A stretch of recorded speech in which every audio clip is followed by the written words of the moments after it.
Ils sont les plus réfractaires des gilets jaunes, traqueurs de propagande qui manifestent tous les mois devant les immeubles de la presse d'État. Ils agissent dans un collectif qui s'appelle Vigimedia et j'ai souhaité que des membres de cette association viennent s'exprimer et je suis très heureux d'accueillir Emma Robin. Bonjour madame. Et puis Pascal Pouvereau. Monsieur, bonjour. Bonjour monsieur Bild. Vous êtes tous les deux membres donc de Vigimedia et j'ajouterai Emma Robin que vous êtes aussi militante pour le RIC, le référendum d'initiative citoyenne, mais nous allons reparler de tout cela dans quelques instants. Alors Vigimedia, je viens de le dire, c'est un collectif agissant depuis maintenant 8 ans, depuis 2015, en faveur de la liberté d'expression au sein des médias dominants français. Vaste sujet. Et votre démarche est-elle née de la censure réservée par les grands médias au mouvement de révolte qui était celui des Gilets jaunes? Emma Robin.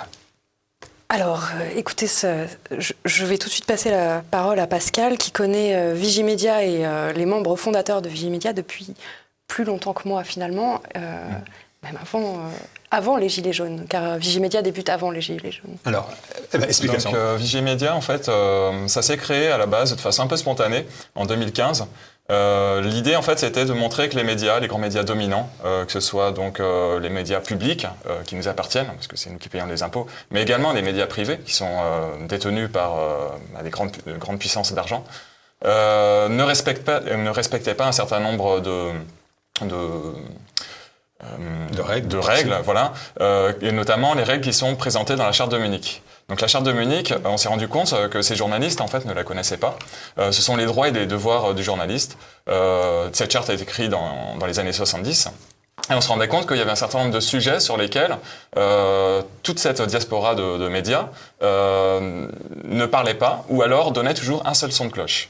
Donc ça, c'est vraiment quelque chose qui nous posait problème, de se dire le grand public, qui n'a accès qu'à ces grands médias, ne pouvait finalement, n'était informé que d'une seule façon, et donc ne pouvait pas se faire un avis juste pour prendre des décisions, notamment dans ce qui serait une démocratie. Alors, est-ce que l'illustration, c'est la façon dont les grands médias se sont comportés avec le mouvement de révolte qui était celui des Gilets jaunes, des millions de personnes maltraitées? Tout à fait, j'allais y venir. Il y a, avant les Gilets jaunes, Sylvain Baron qui déclare des manifestations devant les grands médias, notamment avec tous les points que Pascal vient de citer. Et à partir des Gilets jaunes, dans cette recherche finalement contestataire d'être entendu sur des blocages politiques dans notre pays, il y a un constat d'échec du retour médiatique. Alors que certains ronds-points constituent des textes, la plupart des grands médias montrent des gilets jaunes violents. Alors que la plupart des ronds-points, moi personnellement à Vitry-sur-Seine, j'ai eu l'occasion de discuter avec différentes personnes de bord politique, toutes très différentes. Alors que dans les grands médias, on avait l'image d'être tous très racistes, très antisémites, tous d'extrême droite, ou tous finalement de la même couleur, jaune. Mais... Ce qui est intéressant par rapport aux Gilets jaunes, c'est qu'en fait, les Gilets jaunes, c'est plein de choses. Et donc évidemment, il y a les manifestations, et ça, c'est visible, et les grands médias étaient obligés de les montrer. Et il focalisait l'attention sur la casse. Mais il y avait aussi tout un travail de réflexion qui se faisait sur les ronds-points. Et j'ai eu l'occasion en fait de voyager à l'étranger et de poser la question en fait comment l'étranger voyait les Gilets jaunes. Et en fait finalement ce traitement que la France avait porté justement sur cette casse, c'était reporté à l'étranger également. Donc la presse évidemment est là pour donner une opinion dans le pays en lui-même, mais aussi en fait à l'extérieur. Donc c'est assez intéressant de voir ce point-là. Et donc, forcément, en tant que Gilets jaunes, très rapidement, on s'est rendu compte que la presse, même les Gilets jaunes qui n'étaient pas forcément au courant de tout ceci par rapport aux médias, se sont très rapidement rendu compte que les médias traitaient mal le véritable message qu'ils avaient dans leur cœur. Et qu'est-ce qu'ils voulaient, ces médias? Ils voulaient tuer le mouvement des Gilets jaunes? Quel est le sentiment que vous aviez à ce moment-là? Vous êtes partie prenante dans cette affaire. Comment vous considérez qu'est-ce que font les médias? Pourquoi ils le font? Alors justement, c'est une vaste question à laquelle, à Vigimedia, on s'attaque, parce qu'il y a plusieurs points. Il y a de l'instrumentalisation, de la récupération et du mensonge à proprement parler. Mais dans quel but? Alors, ça va être un petit peu compliqué parce que nous, c'est ce qu'on perçoit quand on étudie les médias. Je n'ai pas la garantie à 100% que ce soit leur but, mais si vous regardez un des documents sur lesquels on travaille à Vigimedia, qui s'appelle la carte des médias, la pieuvre des médias, pardon, qui est un document édité par Acrimed, une association qui justement lutte déjà avant les Gilets jaunes contre les grands médias et par le monde diplomatique. Vous voyez que finalement, tous les grands médias sont possédés par une poignée de milliardaires. Une poignée, une dizaine, parfois moins. Ça change un petit peu d'année en année. Et cette possession de tous nos grands médias pose un problème au niveau de leur ligne éditoriale, au niveau de comment finalement ils vont traiter l'information plutôt pour faire de l'audience et du chiffre, pour répondre à leur appartenance privée, que pour réellement traiter de l'information. Pascal Pauvre, quand les médias vont traiter les Gilets jaunes, pour se défendre, ils vont dire les Gilets jaunes se comportent mal avec nous, ils sont violents, et c'est pour cela que nous-mêmes nous en donnons une image peu favorable. Est-ce que ça, c'est des arguties, des arguments fallacieux ? Alors ce sont des vrais arguments, et pour nous c'est toujours très compliqué, parce que quand on arrive devant un média, il y a toujours les personnes qui souhaitent vraiment se lâcher, les insulter, et c'est normal, hein, enfin ils ont vraiment ça sur le cœur, et ils le font de bonne foi d'une certaine façon. Et en même temps, nous on essaye quand même de créer un pont finalement entre le public et ces médias. Donc c'est une position assez difficile. Après les médias, leur rôle, qu'ils soient insultés ou non, leur rôle, c'est simplement de rapporter l'information. Donc normalement, ils n'ont pas à prendre position en disant, bah voilà, ouin, ils nous insultent, on va pas les interviewer.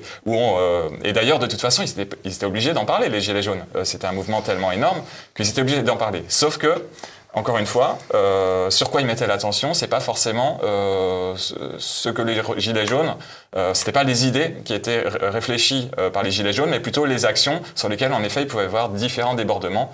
Et quand il y a une foule, on peut pas tout contrôler, hein, c'est normal. Surtout si on essaie de contrôler les débordements. Mais les principes, vous avez dit tout à l'heure, de la charte de Munich, vous savez qu'il y a même des journaux qui ont remis en cause en disant la charte de Munich, non, elle n'existe pas, elle existe bel et bien. Qu'est-ce qu'elle dit ? Elle dit de la déontologie.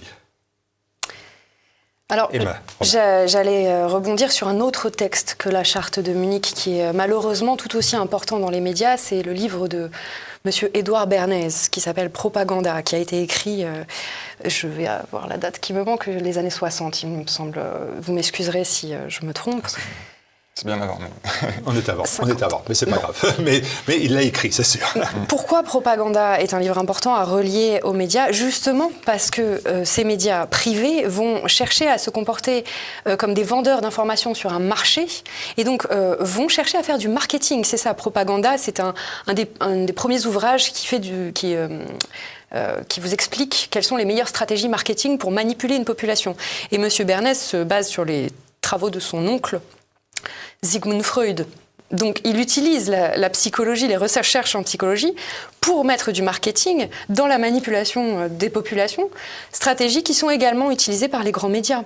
La violence est beaucoup plus, malheureusement, à cause de nos penchants humains hormonaux, est beaucoup plus vendeuse. Et donc, que, par exemple, des ronds-points en train d'écrire des constitutions ou des textes plus simples, hein, mais c'est plus vendeur. Moi, c'est mon interprétation de ce problème vis-à-vis de la charte de Munich qui, elle, vous rappelle justement à être un peu comme le médecin avec son serment d'Hippocrate. Par ailleurs, je peux rebondir donc, sur la charte de Munich. Donc pour les auditeurs qui ne sauraient pas, c'est 10 points en fait, des devoirs du journaliste, mais il y a également les droits du journaliste. Donc ce texte, comme je le disais tout à l'heure, a été écrit dans les années 70, et malheureusement, en fait, ce texte ne reste qu'un texte. Il n'est pas... Mais c'est pas le serment d'Hippocrate, on n'est pas, le journaliste ne le signe pas. Oui, exactement. Et il devrait s'y référer. Il n'est pas intégré non plus dans la loi française ni dans sa constitution. Donc finalement, ça ne reste qu'un texte indicatif pour les journalistes et pour les, on va dire, ceux qui détiennent les médias. Et malheureusement, en l'état actuel, on ne peut rien faire avec ce texte. En termes législatifs, on ne peut pas attaquer en justice directement des journalistes ou des médias avec ce texte-là. Il est resté pourtant longtemps à la une du site internet du SNJ, qui est le plus important syndicat de journalistes en France, marqué à gauche. Pour marquer votre colère, alors qu'il pleuve, là, je l'ai vu de mes yeux vus, avec TVL, nous avons vu cela, qu'il neige, qu'il vente, vous manifestez tous les premiers samedis du mois dans la capitale. Tout à fait. Pourquoi ? Où ça ? Alors, en fait, donc l'idée, c'est d'avoir déjà une date qui est fixe et qui est évidente pour le public.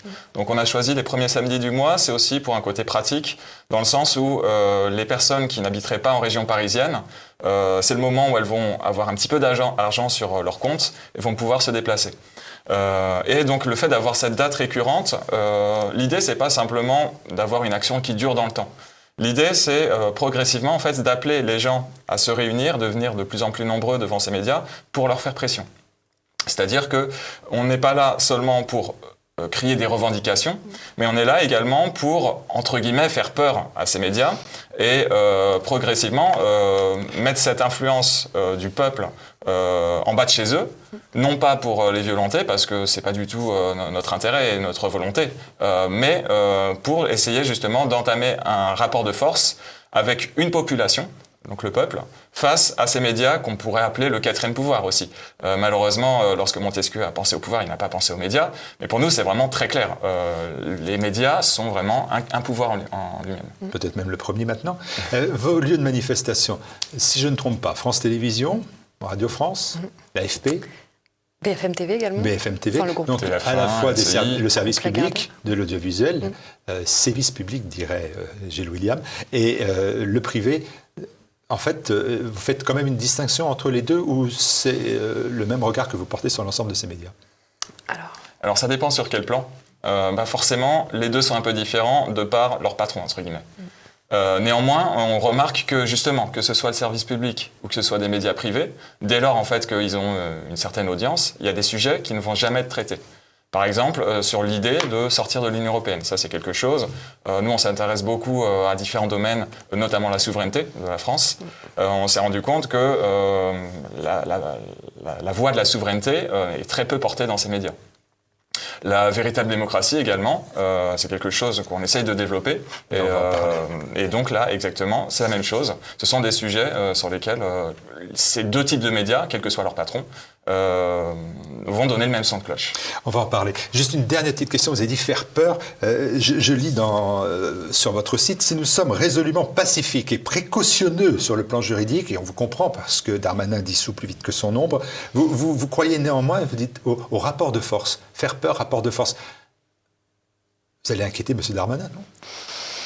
Nous nous entraînons à des happenings artistiques éphémères avec parfois des papiers toilettes pour symboliser notre dégoût de certains grands médias qui malheureusement nous traitent mal, sans violence physique déjà, et nous leur retournons quelque part, en tous les cas nous essayons, nous nous entraînons. C'est un travail très difficile. Moi qui suis une grande nerveuse, je suis d'ailleurs pas toujours présente avec l'équipe, mais c'est aussi un travail de mise en scène parfois. Travail de mise en scène. On pourra rebondir sur le rapport de force.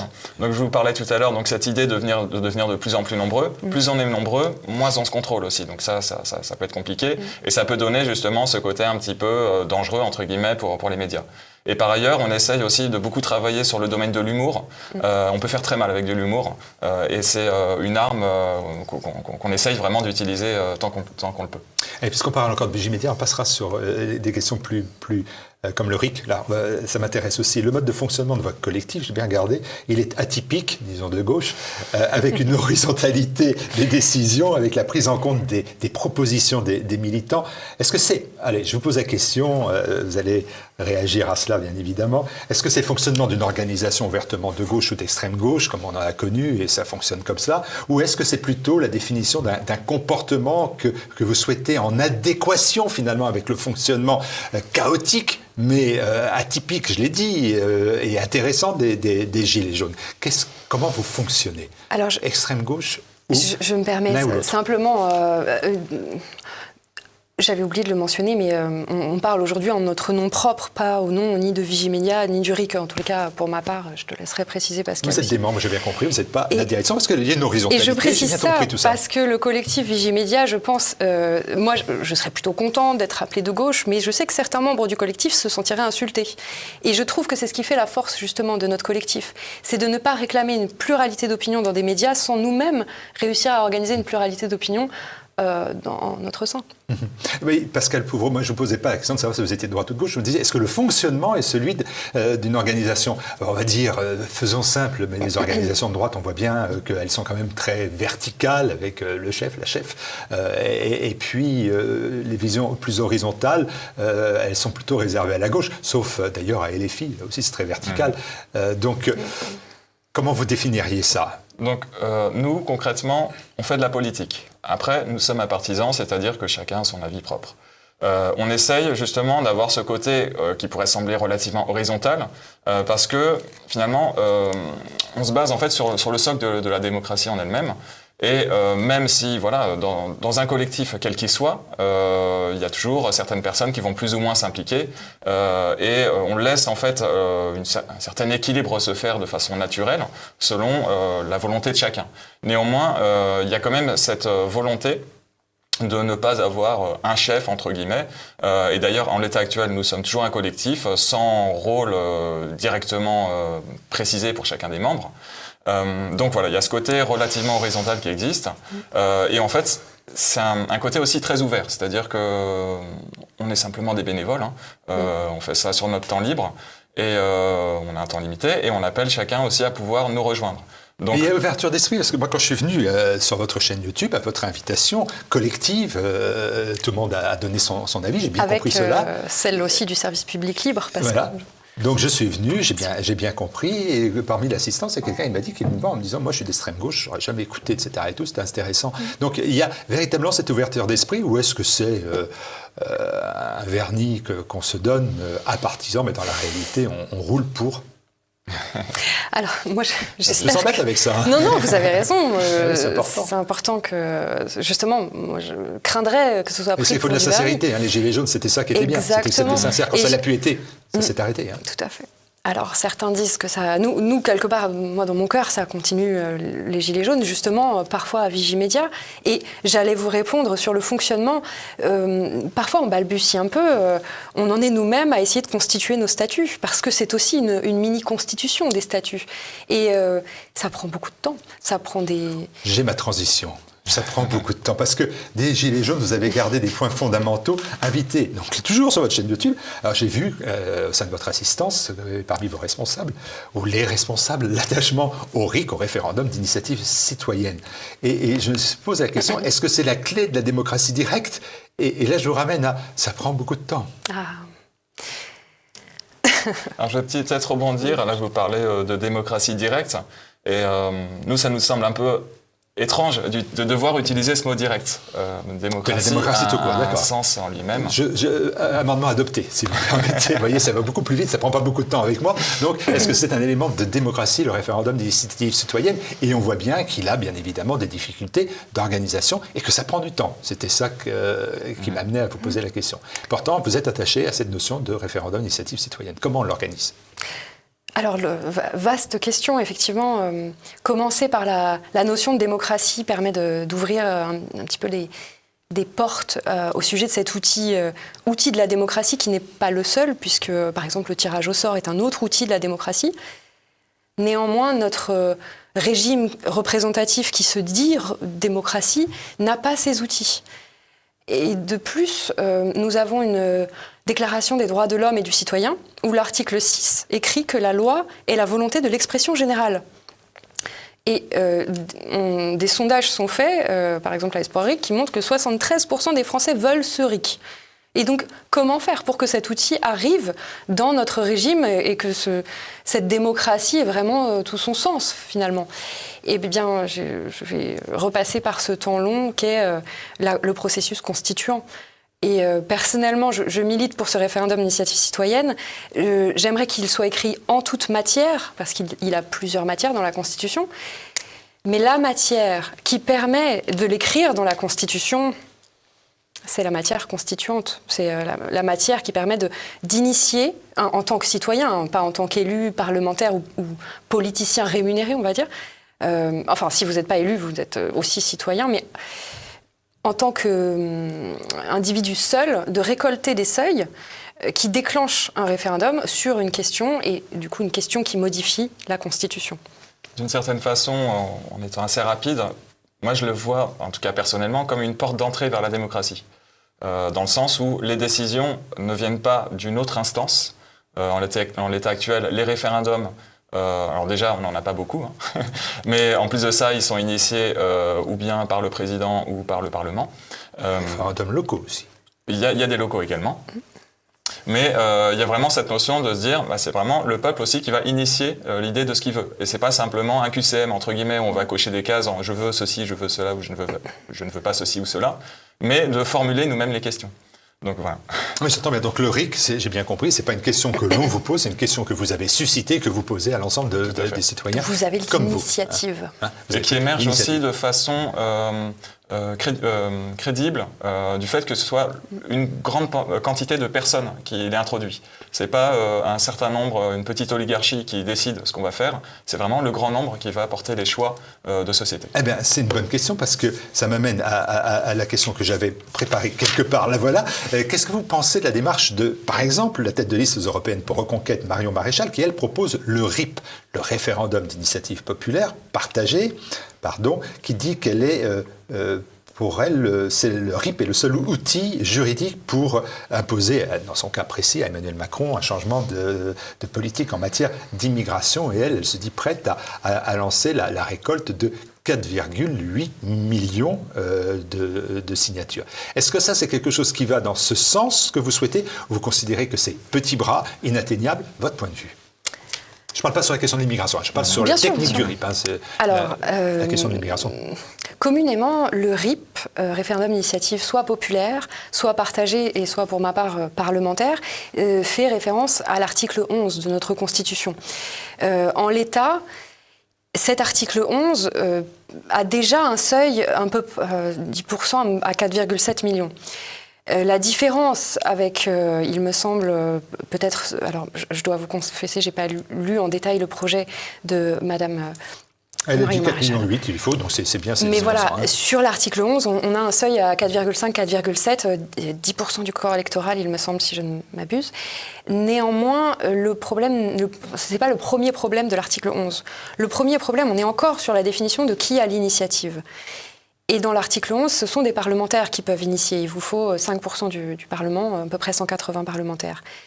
Moi, en tant que citoyenne toute seule, je ne peux pas initier un RIP comme il est écrit dans l'article 11. Si le projet de Madame Marion Maréchal était de, justement, réellement donner une initiative citoyenne, alors la question des seuils à 4,8 millions me paraît abordable, mais trop élevé. Voilà, ma réponse, ce ne serait pas la première question que j'aurais. Et ensuite, oui, c'est très élevé. 1 million, c'est déjà énorme. Je compléterais que finalement, alors si on pense à ces seuils-là, le rôle des médias a un très très gros rôle là-dedans. C'est-à-dire qu'on l'a bien vu avec justement le référendum pour l'aéroport de Paris, qui était le RIP. Nous, en tant que particuliers, et on faisait également appel aux médias indépendants, on essayait justement de propager l'idée de se dire la population peut se prononcer en fait sur cette notion, enfin ce concept qui était lancé par rapport à l'aéroport de Paris. Et on s'est rendu compte qu'on n'a pas du tout arrivé à atteindre le seuil nécessaire. Donc les médias, encore une fois, sont un engrenage nécessaire de la réflexion sur le référendum d'initiative, alors que ce soit partagée ou citoyenne. Dans tous les cas, les médias resteront un élément important. Est-ce que vous considérez que le RIC doit permettre d'abroger des lois? Est-ce que vous pensez que ça permet de révoquer des élus? Alors, si vous voulez, je peux vous exposer toutes les matières, parce que ce sont des matières. Rapidement. Mais je vais aller plus vite. C'est sans fin. Et étant donné qu'il n'est pas encore écrit dans la Constitution, j'aurais presque tendance à vous demander quelle est la matière, vous, que vous écririez dans la Constitution en premier. Et ensuite, celles auxquelles on ne pense pas, parce que celles que vous commencez à citer, donc veto, abrogatif, révocatoire, législatif, sont les plus connues. Le constituant, la matière constitutionnelle étant la première, ensuite celle que je viens de vous énoncer, que vous aviez commencé à énoncer. Et puis après, une fois qu'on devient un peuple constituant, qu'est-ce qui nous empêche de mettre la signature des traités dans la Constitution comme voté, comme une procédure qui peut être initiée, qui peut être mise au référendum d'initiative citoyenne. Et qu'est-ce que vous pensez de toutes ces matières? Est-ce que vous avez déjà réfléchi à de nouvelles matières auxquelles on ne pense pas d'habitude? Oui. Étienne Chouard, si je vous dis Étienne Chouard, c'est quelqu'un qui vous parle forcément. Est-ce que vous pensez qu'il a tracé cette route que vous évoquez ou il n'a pas été assez loin de lui non plus? Alors c'est évident que Étienne Chouard, là depuis 15 ans qu'il travaille, il a ouvert en fait un champ de réflexion gigantesque avec beaucoup d'éléments évidemment de sa propre réflexion, d'éléments qui ont été réfléchis aussi ensemble par le peuple. Donc encore une fois, tous les deux, on s'exprime en notre nom propre, mais on a tous les deux été très marqués par ces idées. Vous savez que la dernière question, c'est la pire. La pire. Non, Si attendez-moi la dernière question. Juste pour Allez-y. rebondir sur Étienne Chouard, parce que il me semble que vous êtes parisien aussi. Sur notre Panthéon, il y a marqué « Aux grands hommes, la patrie reconnaissante ». Et du coup, moi, ça m'arrive d'essayer de chercher les grands hommes. Étienne Chouard n'est pas le seul grand homme de France, déjà. Et dans le RIC, j'aimerais mentionner aussi monsieur Yvan Bachot, qui est allé voir Étienne Chouard pour lui dire « Étienne, dans ton travail sur la Constitution, il faudrait t'intéresser au référendum d'initiative citoyenne ». Donc c'est un travail collectif. Et il y en a d'autres. D'ailleurs, des militants disciples d'Étienne Chouard, hier, ont déposé une nouvelle proposition de loi sur le site de l'Assemblée nationale pour qu'on puisse signer à nouveau pour le RIC constituant. Donc c'est un travail collectif. C'est un travail collectif, j'ai bien compris que ce collectif, avec chacun parlant son nom. Et c'est pour ça que je vais quand même vous poser la dernière question. Je veux bien que vous jouez avec le temps pour pas que je vous la pose, mais je réussirai quand même. Qu'est-ce qu'on fait aux européennes? Alors les européennes... Ne battez pas pour répondre. Moi, ça va être... Moi, personnellement, les européennes, je conçois dans ma vision que ça n'aura pas trop d'influence, dans le sens où les parlementaires ont un rôle finalement très très mineur dans la possibilité de modifier la vie des Européens. Néanmoins, c'est une ouverture médiatique très intéressante pour porter des idées. Le moment où on porte une campagne, c'est toujours le moment justement de véhiculer des idées et de les transmettre. Donc, moi, de toute façon... Donc, vous voterez? Alors, je n'ai pas encore décidé mon choix, c'est possible. Je vous ai demandé le choix, je vous ai dit, est-ce que vous voterez? Vous irez voter? Je suis pas sûr. C'est en réflexion. Vous irez voter et donc vous voterez pour? Je ne sais pas. Peut-être blanc. Je vous avoue... je pense que je donnerai mon vote à celui qui mettra le plus l'accent sur le RIC constituant. Mais bon, je ne vais pas vous mentir, j'ai déjà très envie d'être devant le bureau de vote, pas dans le bureau de vote. Parce qu'il y a 5 ans, moi, c'est pas tant les manifestations que j'ai aimées avec les Gilets jaunes, c'est d'organiser des votations autonomes. Et il y a 5 ans, c'était la première fois que je participais à une votation autonome devant un bureau de vote. On avait fait voter 35 personnes. Donc peut-être que cette fois-ci, on fera voter plus de personnes et on leur avait proposé de voter pour le RIC. C'est à l'époque en toute matière, mais c'est une action, voilà, peut-être une prochaine fois, parce que ça fait encore plus peur que les manifestations. Allez, un RIC, sinon rien, il fallait bien qu'on le fasse.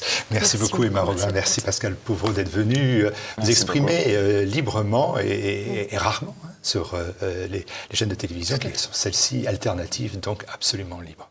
Merci à vous. Merci beaucoup, merci Albide.